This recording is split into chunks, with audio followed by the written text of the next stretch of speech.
ওকে, তো যেটা দেখাতে চাইতেছিলাম যে হচ্ছে প্যাডেলটার কি অবস্থা। তো হচ্ছে এটা একটা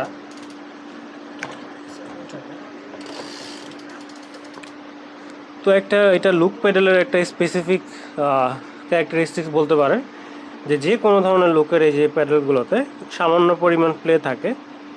এটা এই ফ্যাক্টরি থেকে একদম ব্র্যান্ড নিউ যে প্যাডেল ওটার সাথেই এই প্লেটা আছে। তো যে কোনো ধরনের লুকের হচ্ছে কিউ ক্লাসিক, কিউ ব্লেড, তো এটা খুবই সামান্য হাত দিয়ে ধরে নোটিসেবল। আর সীমানোতে এই ধরনের প্লে থাকে, তবে সেটা নোটিস করা একটু কম আর কি। তো প্লে কম্প্যারিজন করলে লুকেরগুলোতে একটু প্লে একটু বেশি, সীমানোতে তার চেয়ে একটু কম। আর স্পিড প্লে যেগুলো ওইটাতে হচ্ছে একদম জিরো প্লে। ঠিক আছে, তো এই জন্য হচ্ছে দেখা গেছে স্পিড প্লে যেগুলো হচ্ছে $200 উপরে, তো ওইগুলো টাইম ট্রায়ালিস্টরা ওগুলো বেশি ব্যবহার করে। স্পিড প্লে অনেকে এই জন্য অনেকের কাছে পছন্দ। তো লুকও ভালো, সীমানাও ভালো, তবে এটা যেটা হয়েছে যে এই প্লেটা আমার কাছে মনে হইতেছে একটু বাড়ছে আগের থেকে। তো যেটা করতে হবে যে হচ্ছে এটাকে হচ্ছে এই 19 মিলিমিটার হচ্ছে রেঞ্জ দিয়ে খুলে এটাকে ভিতর দিয়ে হচ্ছে আগের যে গ্রিজ ওইটা মুছে নতুন করে গ্রিজ দিতে হবে, গ্রিজ দিয়ে টাইট করতে হবে, তাইলে এই প্লেটা সলভ হয়ে যাবে। তো এটার জন্য ওয়েট করতেছি। 19 মিলিমিটার রেঞ্জ হচ্ছে আমার অর্ডার দেওয়া, তো এখন আসে নাই। তো এটা আসলে এটা করতে পারবো। গ্রিজও নাই বাসায় ওরকম, তো গ্রিজটাও আসতে হবে। গ্রিজটা আসলে এটা ঠিকঠাক করব। তার আগে এটা দিয়ে রাইড করতেছি না, কারণ হচ্ছে ওই ডান পাশেরটা একটু বেশ ঝামেলা করতেছে, কটকট কটকট আওয়াজ করতেছে প্যাডেল একটা মাথায়। তো এইভাবে চালালে দেখা গেছে যে এটা ড্যামেজ হয়ে যাওয়ার একটা চান্স থাকে। আর এইটার একটা সার্ভিসিং অলরেডি দরকার, কারণ হচ্ছে 2500 কিলোমিটার অলরেডি প্যাডেলের উপর দিয়ে গেছে। সো এটা স্বাভাবিক আর কি যে একটা সার্ভিস দরকার ঠিকঠাক স্মুথলি রান করার জন্য। এখন স্মুথ, বাট ওই শব্দটা আসলে একটু অ্যানোয়িং।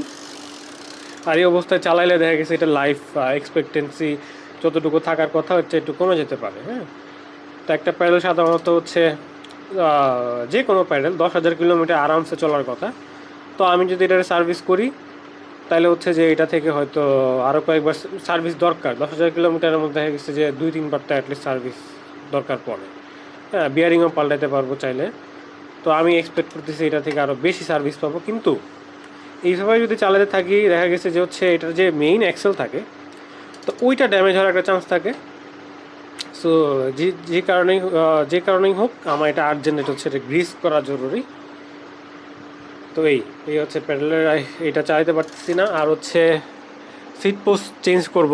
এটা হচ্ছে সেট ব্যাক থেকে আমি এটাকে হচ্ছে একদম স্ট্রেট যেটা ওটাতে মুভ করব। আর স্টেম হচ্ছে আরও সামনে নিব, কারণ হচ্ছে আমার ওভারঅল বডি পজিশনটাকে হচ্ছে আরও ফরওয়ার্ড করবো আর কি। এটা এখন যে অবস্থায় আছে এটাতে হচ্ছে টাইম ট্রায়ালের জন্য একটু আমার বেশ সমস্যা হইতেছে। ও পাওয়ার আউটপুট হচ্ছে অতটা পাচ্ছি না, ডেলিভার করতে প্রবলেম হচ্ছে। এই হিপ অ্যাঙ্গেলটা বেশ হচ্ছে ক্লোজড, আর একটু ওয়াইড করতে হবে, হিপ অ্যাঙ্গেলটা একটু বাড়াইতে হবে, যার কারণে এটা একটু ফরওয়ার্ড করব ওভারঅল পজিশনটা। এই হচ্ছে আপডেট। তো সাইকেল এইভাবেই অনেকদিন ধরে পড়ে আছে, এই যে ড্রয়িং রুম এইভাবেই ধরা হয় না, কিচ্ছু করা হয় না, কিচ্ছু করার নাই। এরকম শীত প্যান্ট সব আটকে আছে, সার্ভিস করতে পারতেছি না, চালাইতে পারতেছি না। তো গুড বাই, ভালো থাকেন, সামনে আবার দেখা হবে ইনশাল্লাহ।